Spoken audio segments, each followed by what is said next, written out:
Miriam Joy, and welcome to my studio. Today we're going to be working on a wire design Easter egg, and we're going to show you how to do the wire, and then we're going to go ahead and do the design on the Easter egg, the wax design.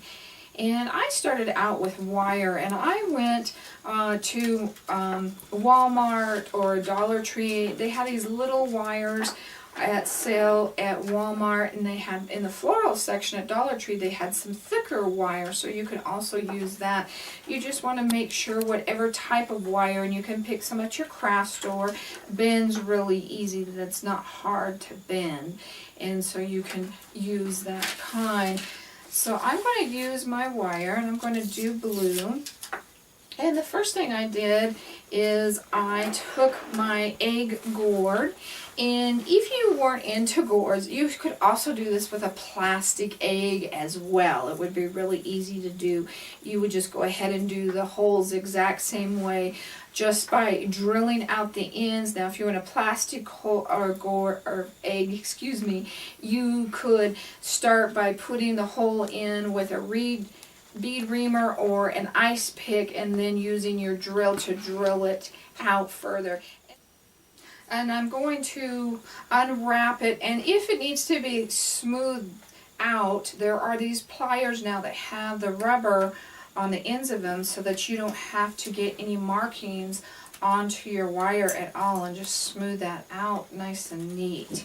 And you can find those in your jewelry making section of your store. Now that we're going to try and get our wire up through here, and it may take you a couple of times, or you may find that going one direction over the other direction works a little bit better. But just keep on bringing that through, and you may have to bring it out and straighten it up a bit until you get that through up at the top. Now that we've got the wire up through it, and try to get it up near the top as you possibly can. I've got this one down just a little bit. So what I'm going to do now is I'm going to take my bottlenose tweezers, and I'm going to take that very end part, and I'm going to start twisting that, and we're going to make a curl. And once I get that down a little bit, I like to do it by myself a little bit easier than using my tool. And make that curl as big as you want it. This is going to be the top part that's going to go on the hanger. And if that starts to bend a little bit, just take that right back out and smooth it out. And we're just going to bring that down a little bit more, and I'm almost where I want to be. And you could also do this after you painted it or decorated it as well, but I find that it gives me a little bit more to hang on to, so I prefer it. Now that I've got it down there and where I want it, I'm going to take this little part and bend it just back just a little bit so that we have that part to hang through our egg. We have our nice little top. So now we're going to come down to the bottom, and we're going to do the same thing where it comes out. Now make sure you're going the same direction as your top. Start that the same direction, and I'm going to bend it this way now, all the way. And I'm going to do most of this by hand. I'm going to bend it up a little bit, and then I'm going to come over here, and I'm going to make that guy about the same size. And there's a whole bunch of ways you can do this. Don't get stuck just in doing it the way I'm showing you. And this one I'm going to make smaller so that this guy is smaller, and just keep going smaller and smaller as we come up. And we'll reshape that in a minute, don't worry about it. And I'm kind of bringing these back, crossing over just on these guys just a little bit. That guy we want a little bit smaller. And a little bit smaller. And we're going to do one more little guy right here. And I think what I needed to do is make this guy just a little bit bigger. on this one right there. So if you don't like it, what we're going to do, straighten that back out again. And try it one more time. So it's great to know that you can fix it if you don't like it the first time. That one right there, we got to get out. So let's try that one more time. You can put your bottlenose tweezers in here when you make the turns. If that helps you, that's fine to do that as well.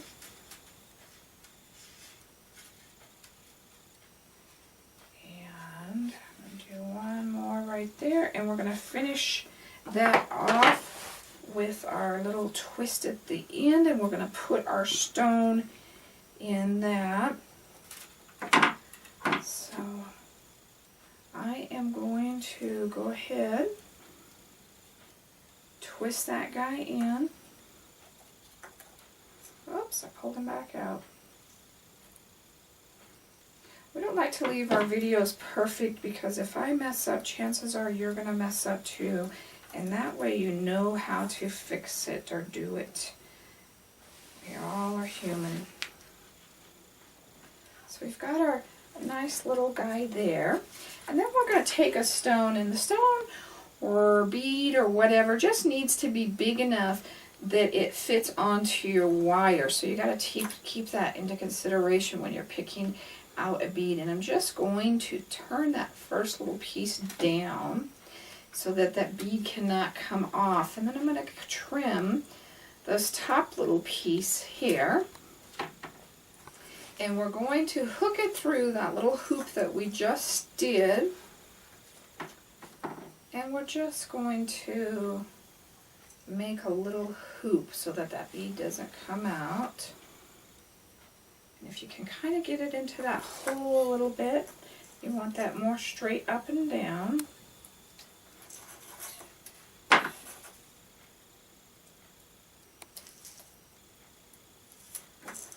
Let's be a little sneaky guy there. So there we go. So we've got that in there.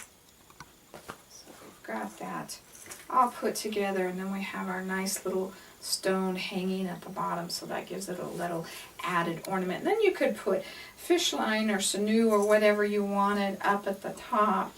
So now let's go ahead and decorate this, and I'm going to use my flexi to make my line, and I'm going to try to divide it kind of in the middle. We're not worried about measurements, we just want a nice line around that middle. This is one of my products that you can find on my website at miriamjoy.com. And I'm trying to think this way, and even though that curves, try to get that in the middle there instead of me just eyeballing it.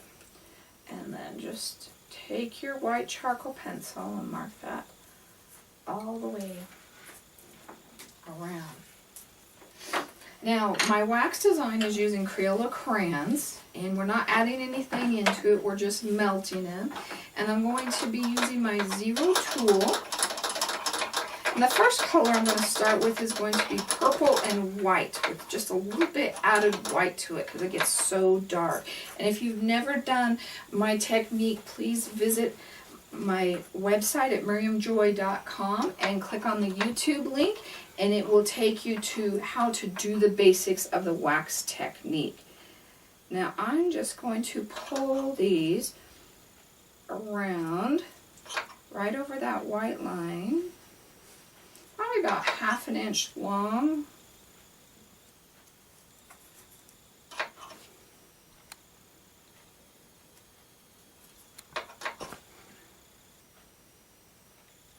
And yes, you can do this on the plastic Easter eggs. You already have that line right in the middle. And that last one you may have to adjust just a bit. And we want to try and keep them even. That was another thing that I didn't say at the beginning. And that is, if you don't, it's okay. You can just work your design a different way. It really, really does not matter. It is not a big deal at all if you don't get those nice and even. Now I'm going to go to Dandelion Yellow, and what I'm going to do is now I'm going to pull from the bottom up on each side of the lines, and you can make a line above them so you know exactly where to come up to. That's what I did when I was working on my example. And we're just meeting them and making them a V. Dandelion is my favorite yellow. It's a color that I use a lot. If you want something to pop, then that is a color to use. It really makes your artwork pop. You don't have to have a lot of it in it, just enough to set it off.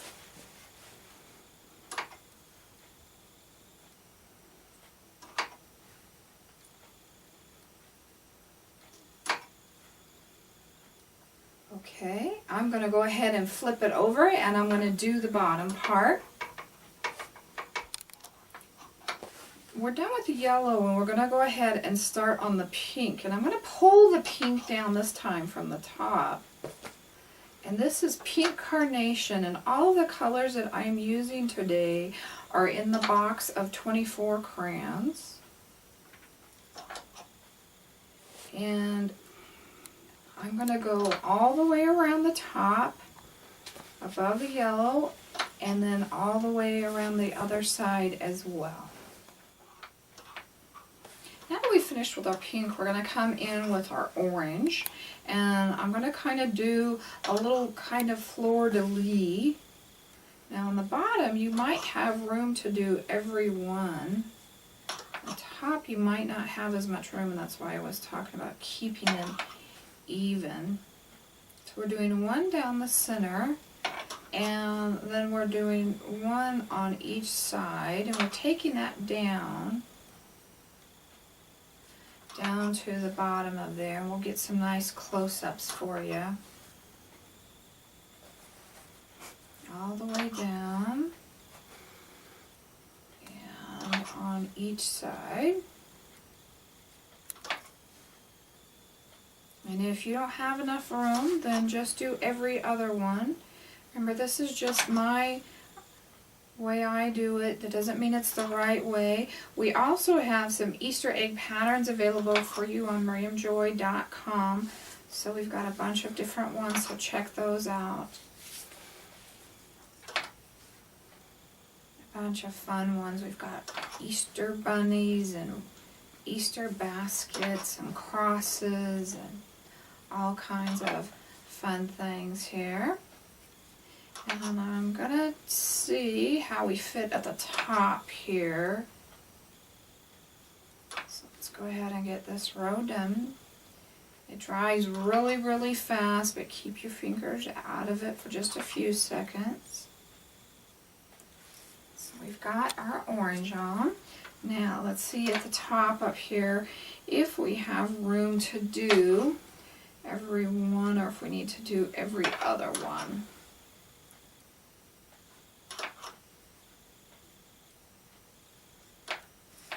And I am going to start with every other one to start with, and then see how we have room.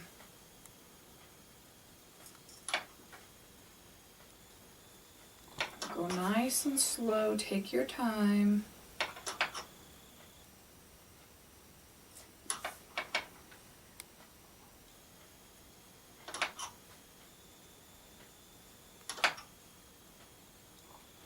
And I'm just going to leave every other one. So I got 4 of those on the top, and on the bottom we did get our 8. Now I'm going to come back in with, this is yellow green, and I'm going to dot in the middle of these guys. And I've used the same tool all the time. We're going to go all the way around. Go ahead and turn it off.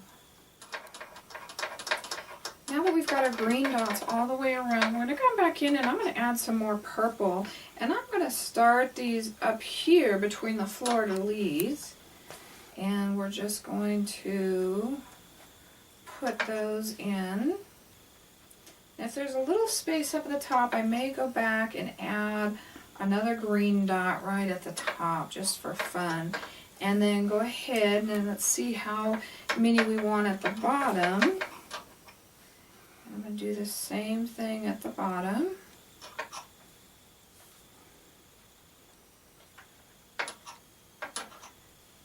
And you want to keep this wire far enough from your egg right now that it doesn't get in your design. And I usually give myself a little bit of working room. Or if you wanted to varnish it and put the wire on afterwards, that's a great option. I just like the wire.